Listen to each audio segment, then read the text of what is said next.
The ballroom of the Whitmore Foundation held 600 guests, and Logan Pierce was not one of them. He came in through the service corridor at 4 in the afternoon with a gray utility cart, a temporary identification badge clipped to his collar, and strict instructions to stay out of camera lines. The company that hired him rotated men like him through 3 or 4 events a month, paying bi-weekly with no benefits or guarantees. He had signed on back in February because the shifts were night work, and night work paid $1.80 more an hour. 9 years earlier, Logan had been a combat medic with a forward surgical team. He was the kind of man who learned ears the way a mechanic learns engines, thousands of them in tents, truck beds, and rooms with no light. He had also spent 2 years learning what battlefield electronics could do to a human nervous system, because that had been part of the job too. None of that appeared on his temporary employment application. The application had a box for a previous employer, a box for availability, and that was the whole of what anyone wanted from him. His personal life was an arithmetic of quiet survival. His wife, Sarah, had died 3 years ago at the end of a long slide that began with a car accident and ended somewhere in the wreckage of her nervous system. He had cared for her through all of it, learning precisely what to do when a sound she could not process made her flinch and shut down. Their son, Caleb, was 22 and finishing a degree at a state university 200 miles north. The tuition gap was $8,000 a year. Logan filled that gap with hours. That was the entire structure of his life. Vanessa Whitmore arrived at 6:40, and the room changed temperature around her. She controlled a massive holdings company with interests in medical devices, logistics, and commercial real estate, and she chaired the charitable foundation that carried her name. She had built the last decade of her success while carrying something the business press occasionally referred to and never understood. 6 years ago, her daughter had gone deaf, and 13 medical specialists had confirmed it in the same words, in the same order, until the sentence stopped being an opinion and became an absolute fact. The daughter, Layla, was 25. She came to the gala because her mother asked her to, moving quietly and slightly behind. She had been 19 when the world went out. She remembered music, and she remembered her own voice, which she had stopped using at 21 because she could not check it against anything, and the unchecked silence had become unbearable. Now, she carried a tablet everywhere, typing out her words. The tablet had become a kind of wall she wore in front of her face. Dr. Alastair Vaughn walked beside them. He had managed Layla's case since the 2nd month, coordinating every referral, sitting in on every examination, and framing every result before it reached Vanessa. He was silver-haired, gentle, and unhurried. He had built a private auditory institute on the strength of cases like hers, and the Whitmore Foundation had funded a wing of it. Diane Fletcher came in last, half a step off Layla's shoulder. She had been hired 6 years ago as a live-in aide when Vanessa was on a plane 4 days out of 7. She stayed, managing medications, sleep patterns, and appointments with absolute ease. Vanessa trusted her completely. Logan saw none of that high society choreography. He saw a room being emptied of trays, and a young woman sitting alone at table 22 against the north wall, where the caterers had already stripped the linen from the seats beside her. He had passed her twice. The second time, a waiter dropped a full rack of stemware 9 feet behind her. The sound went through the ballroom like a gunshot, and 600 people turned. Layla did not turn. That was the first thing. The second thing was that she flinched not a startle, but a slow, delayed tightening across the jaw and the back of the neck. It was the exact thing Logan had watched Sarah do 100 times in their kitchen 3/4 of a second after a door closed too hard. Deaf people did not do that. People whose auditory systems were being actively interfered with did. Logan kept moving with his cart because a man in a gray shirt who stops and stares at a guest is a man who gets fired before the night is over. But he started counting. When the band cut for the first round of speeches and the room dropped 20 decibels, he watched her shoulders come down a full inch, and everything he thought he knew about her got worse. 9 minutes later, Layla stood and walked toward the corridor that led to the restrooms. Logan happened to be wiping down the wooden frame of the doorway she came through. She stopped because the corridor was narrow and he was blocking it. She raised her tablet automatically, her thumbs hovering over the glass. The light from the wall sconce above her fell across the left side of her face at an angle no clinical examination room ever provides. Behind the tragus, deep in the heavy shadow of the ear canal, there was a seam, a hairline reflection, where wet tissue does not normally reflect light. Logan had cleaned more ears in medical tents than most physicians clean in a career, and the human ear canal does not have a straight edge anywhere in it. This one did. 4 millimeters in, tucked behind a ridge of scar tissue that looked surgical and old. "There's something in your ear," he said, before registering the absolute absurdity of saying it out loud. He pointed to his own ear, then to hers, and quickly held up his work phone with the words typed out on the screen. She read it. She looked at him for a long moment, and what moved behind her face was not confusion. It was exhaustion. She typed fast with her thumbs. "I've had 6 years of doctors. There's nothing in my ear." Logan typed back, "Not the eardrum. In front of it, behind scar tissue. Has anyone ever imaged that side with a scan and not just a light?" She read it twice. Her thumbs hovered over the screen without moving. Then, Diane Fletcher came around the corner with a coat over her arm, put a firm hand on Layla's elbow, and the whole shape of the moment shifted.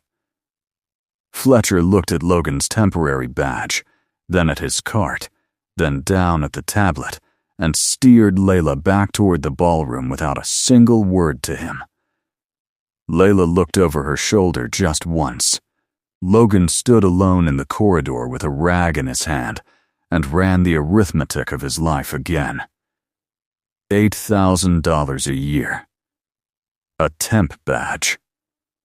The correct move was to finish his shift, collect his pay, and pretend he had seen nothing. Instead, he found Vanessa Whitmore at 8:50 in the alcove behind the stage, caught between a donor conversation and a photograph. Getting there cost him an argument with an event coordinator and a hard look from 2 members of her security detail. He said her name, and she turned with the practiced patience of a woman who is stopped 40 times a night. "There's a device in your daughter's ear canal," Logan said, keeping his voice flat. "Left side. It's small. It's hidden behind scar tissue, and I think it's been there a long time." The patience vanished from her face. What replaced it was not anger yet, but the cold assessment of someone who had spent 6 years listening to people explain her daughter to her. "Who are you?" she asked. "Facilities temp," he replied, refusing to decorate it. "I was a combat medic for 8 years. I've looked into a lot of ears.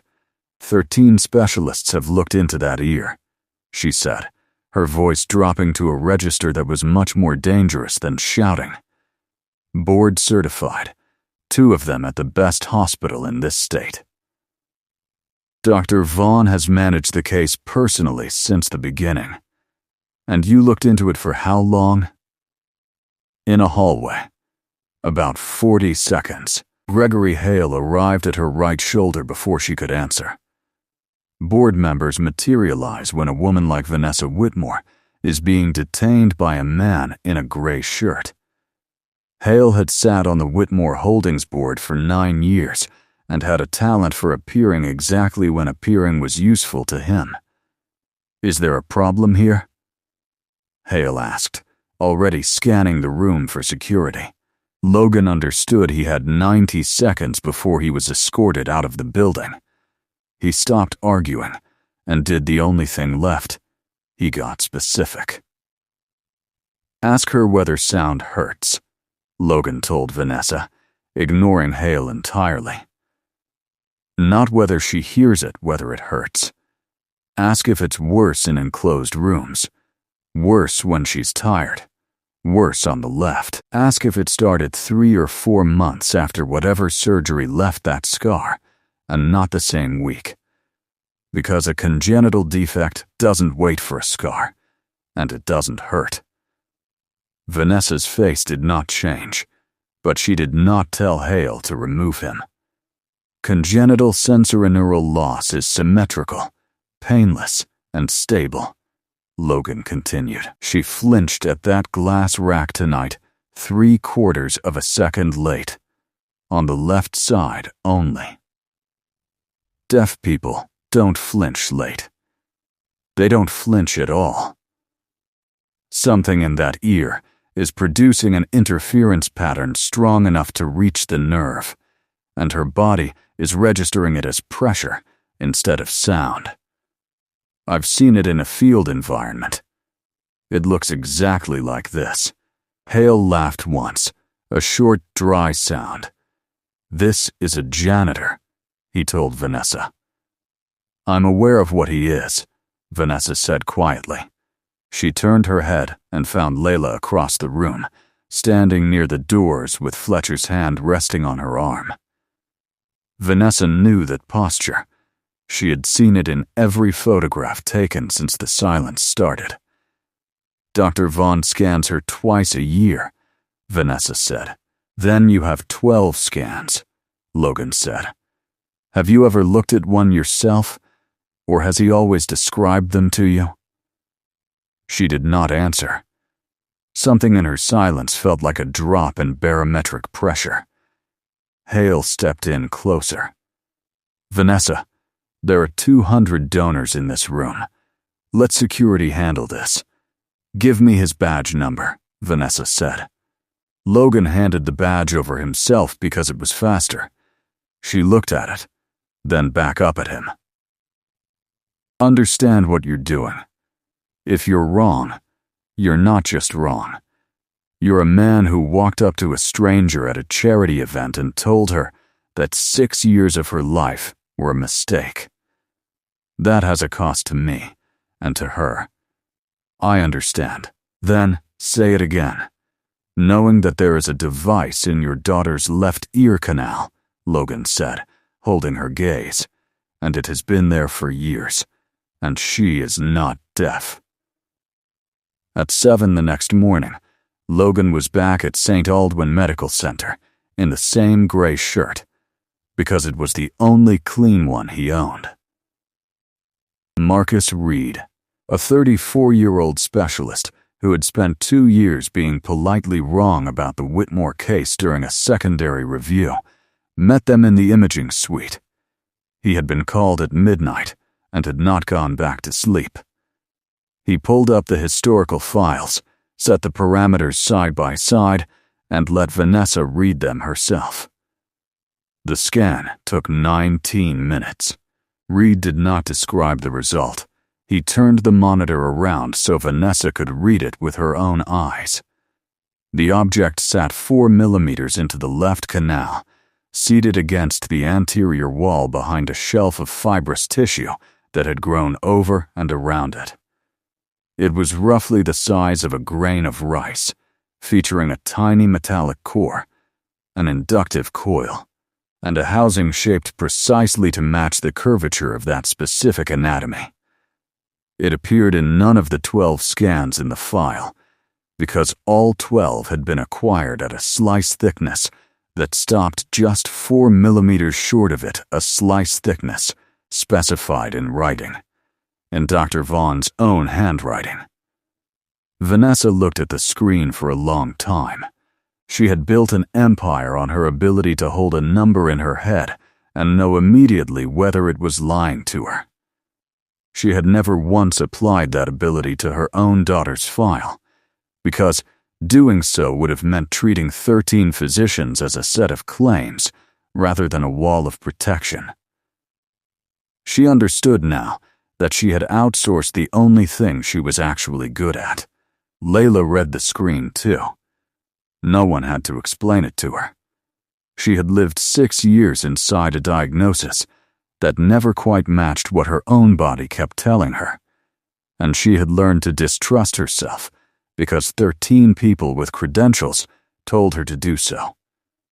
She typed one line and turned the tablet toward the room. It was never in my head.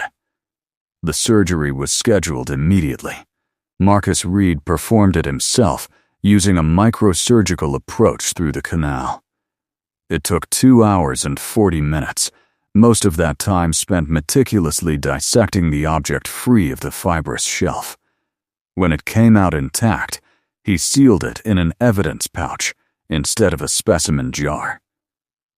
Logan waited in the public lounge for all of it. He had taken an unpaid day off, and the temp agency had left him 3 messages about a client complaint filed by a member of the Whitmore Holdings board. He returned none of them. What followed the surgery did not resemble the version anyone had imagined. When Layla woke up, sound arrived all at once, not as music, but as an undifferentiated, terrifying roar, with no edges and no meaning. The hum of the hospital ventilation and a nurse speaking her name occupied exactly the same physical space. She could not determine direction. Her hands flew to her ears, her heart rate spiked, and she made a sound she had not made in 4 years. Reed explained it in the hallway afterward in the flat voice physicians use when news is complicated rather than bad. The ear works. The nerve works. But for 6 years, the auditory cortex received nothing usable, and the brain reallocated that territory. Hearing was restored. Comprehension was not. It might never be, and it will certainly not arrive on its own. How long? Vanessa asked. There's no reliable literature for 6 years of sensory deprivation in an adult system. Reed rubbed his eyes. The standard rehabilitation protocol is 45 minutes twice a week with a licensed audiologist. I can also tell you honestly that for this case, 45 minutes twice a week is not going to be enough. Logan was standing 8 feet away with an unopened cup of vending machine coffee. He knew precisely what Reed had just described because he had lived inside it for 2 years in a house with a woman who could not process a closing door. He waited until Reed stepped away before he spoke up, his voice rough from lack of planning. She needs somebody in the room with her 6 hours a day, not 45 minutes. 6. And it can't be a rotating stranger, because the first 3 weeks are going to be mostly refusal, and you can't rebuild a discrimination task with someone she's still learning to tolerate. Vanessa turned and looked at him. Are you applying for something? No. I'm telling you what the shape of the work is. Then, tell me how you know the shape of it. So he told her in the hallway without ornament the accident, the 2 years, the 11 months he had spent converting a kitchen with a radio into something that was not an assault until Sarah could sit in it. He told her that the work was not high medicine, but thousands of repetitions of a very small task performed by someone willing to be present for all of them, Vanessa made a decision right there in the corridor. She took out her phone, bypassed the temp agency entirely, and looked at Logan. Dr. Reed runs the clinical program. You run the daily protocol under him, classified as a rehabilitation aid, a real credential with a real license that I will pay for you to obtain within 90 days. The foundation funds the program, and when this goes wrong, because everything does, I need you to tell me it's going wrong instead of managing me. That's the only condition. The first 3 weeks went precisely the way Logan said they would. Layla refused sessions 9 times. She threw her tablet across the room on a Wednesday and sat with her back against the wall, her hands pressed over her ears for 2 hours, while Logan sat on the floor 8 feet away and said nothing, because speaking was the problem. On the 4th day, she wrote stop and held it up without looking at him. He stopped, and they lost the entire afternoon. Losing it turned out to be the only thing that made the next day possible. The protocol itself was insultingly small, one sound isolated at low volume, repeated until it stopped being pain and became information. A single tone, then 2 tones separated by a wide interval, and the task of indicating which had played. Then narrower intervals, then a syllable, then a syllable against silence. 6 hours a day, 5 days a week. By June, Reed had opened the protocol to 4 additional patients and hired 2 aides to run their daily hours, both trained by Logan, both working from a written procedure he had produced for the first time in his life. Vanessa moved 2 standing meetings every week, so she could sit quietly in the corner of the room most mornings. She watched her daughter fail the same listening task 9 times and finally get it on the 10th, and she learned something about her own life in the process. She had spent 6 years believing nothing could be done, and that belief had been installed in her deliberately. Parallel to the therapy, an independent forensic engineering lab analyzed the removed device. It had never been a therapeutic implant. It generated a low-power interference pattern in a narrow band sustained by an inductive coil drawing from ambient electromagnetic fields, which was why it never needed a battery. It carried a serial number from a research subsidiary absorbed 4 years earlier into a division of Whitmore Holdings. Vanessa put a private forensic accounting firm on the trail. What came back over the next 6 weeks was a complete corporate structure of betrayal. The surgery at 19 had been performed at a facility Dr. Vaughn credentialed.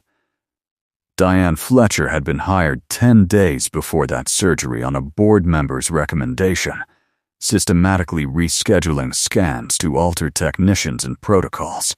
Vaughn's Institute had raised $19 million across 2 funding rounds on the strength of Layla being an anchor case of permanent, incurable deafness. And sitting at the center of it all was Gregory Hale, who had recommended the search firm, sat on the board of the absorbed subsidiary, and spent 6 years operating inside a company whose chief executive was on a plane 4 days a week. Layla had not been the target. Layla had been the mechanism to keep Vanessa distracted while assets were systematically rerouted. The governance committee hearing convened on the 3rd Thursday of October on the 11th floor of the Whitmore Tower. Gregory Hale sat 4 seats down from Ellen Marsh, who chaired the committee, with a thick folder he had already distributed. Marcus Reed attended as clinical director. Logan Pierce came in a collared shirt he had bought specifically for the occasion. Hale's first motion was purely procedural. He asked the chair to rule that a member who was both chief executive of the funding parent and parent of the index patient could not sit in judgment of the program treating her daughter. Marsh ruled with him after 90 days, or rather, 90 seconds, and Vanessa was recused, dropping the count from 11 members to 10. She accepted it without argument, having decided that the only thing she could still control was whether she told the truth. Hale opened the record, reading the qualifications question into the transcript with chilling precision. No degree. No formal clinical training. A rehabilitation aid license held only since July. First contact with the index patient established while employed as temporary janitorial labor at a foundation event without authorization.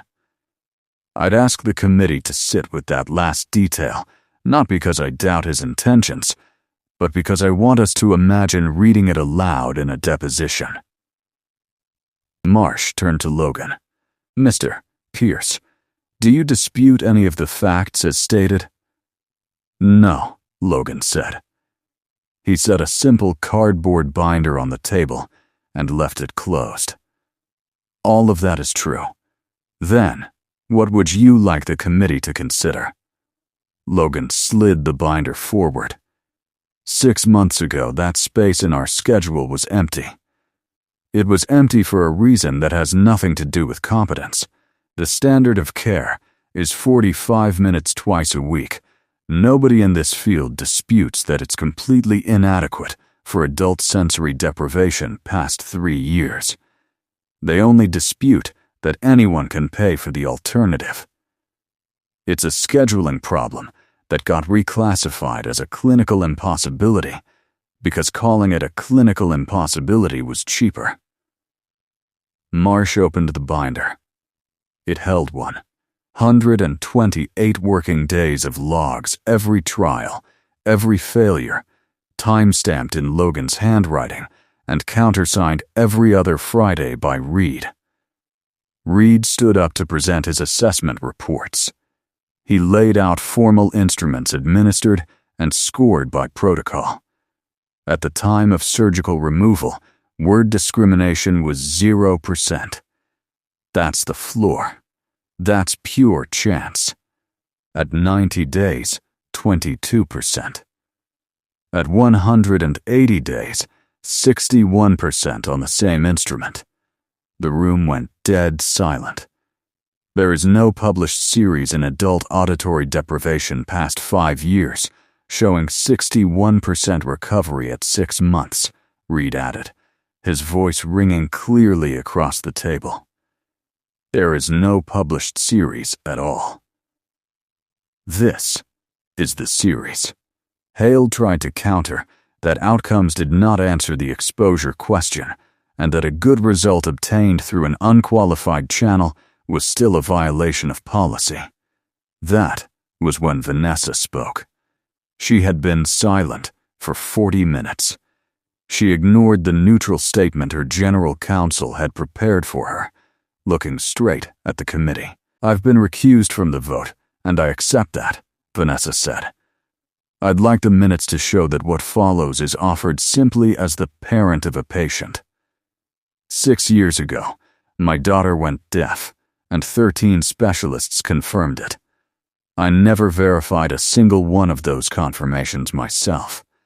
I was given 12 scans across 6 years and read none of them.